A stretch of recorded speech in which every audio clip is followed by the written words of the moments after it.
Go. Yeah, I just want to tell everybody that I'm with you. Family is important. Uncle Ken was important to all of us. We love him. We're going to be missed. His poem was outstanding. I hope we can all get parts of it and just try to remember some of them. But in the meantime, he was beyond influence, touched a lot of lives in Daytona in many respects. I remember him at the bank, him cashing my check when I couldn't get it cashed nowhere else. Yeah, remember that. And I remember just going by his house, he was staying at Grandma's old house, and I remember going there, and it was strange. They had the same number from 1979 still.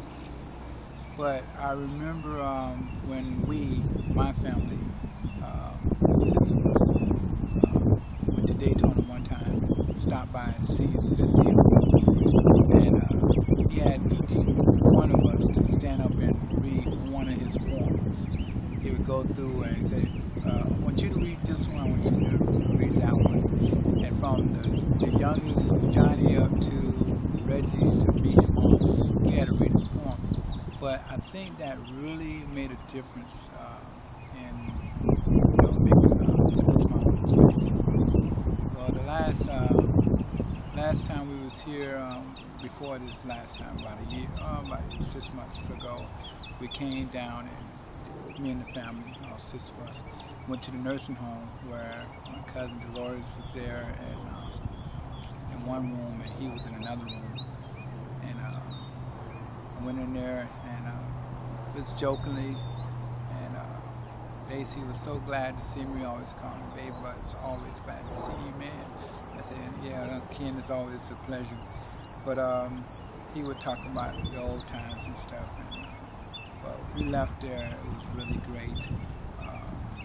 And then, of course, my cousin Dolores, I told her that I need to put in that wheelchair and just run her all the way around this nursing care facility.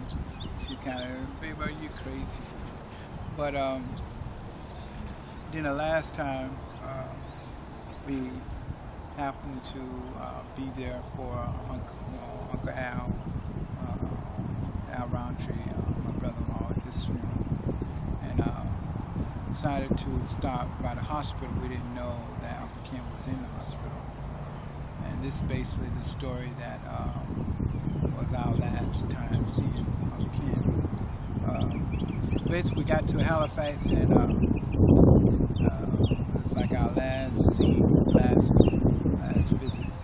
And we got to Halifax, asked the reception what room Kenneth Sharper was in, and she told me. She said, somebody else was looking for his room, and she knew his room without even looking on the screen, and that's because somebody else was there to see him. Well, needless to say, that somebody else was still around, but I didn't recognize who they were, so I go to Uncle Ken's room and find that somebody else is like right there at the door. That somebody else shut my hand and said, "Hello, sir," and I was like, Uncle Arthur. So that's somebody else but my other uncle. So I get in the room, I say, wow, look at here. We get 2 for the price of 1, 2 uncles instead of 1. But I was telling them how much that generation was a blessing to my generation, the cousins. And without them being in place, those 9 brothers, those 4 sisters, without them being in place, I don't know where a lot of us would have ended up. Many of my cousins, we gone on to do things and to make an impact individually, and I think as a result of just having those uncles and those family reunions of the grandma's house, it kind of gave us a perspective, if you will, gave us some roots. But in any event, we're going to miss Uncle Ken. Needless to say about the Halifax experience, we did pray with Uncle Ken, and we all gave him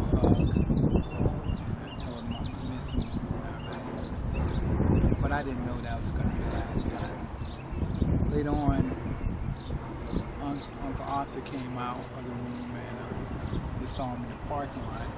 And I came up to him and I said, okay, like, let me know what's going on. All right, and and that's when Uncle Arthur told me that he had cancer. So I'm gonna miss the old boy, I really am. But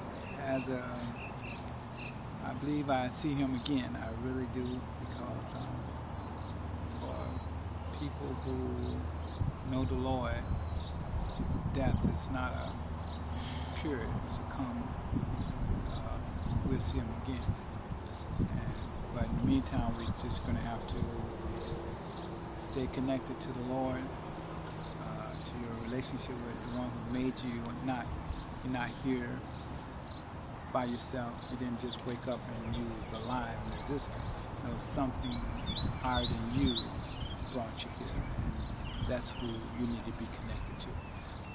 Have a good day. Love you all. God bless. Let's all have a good year.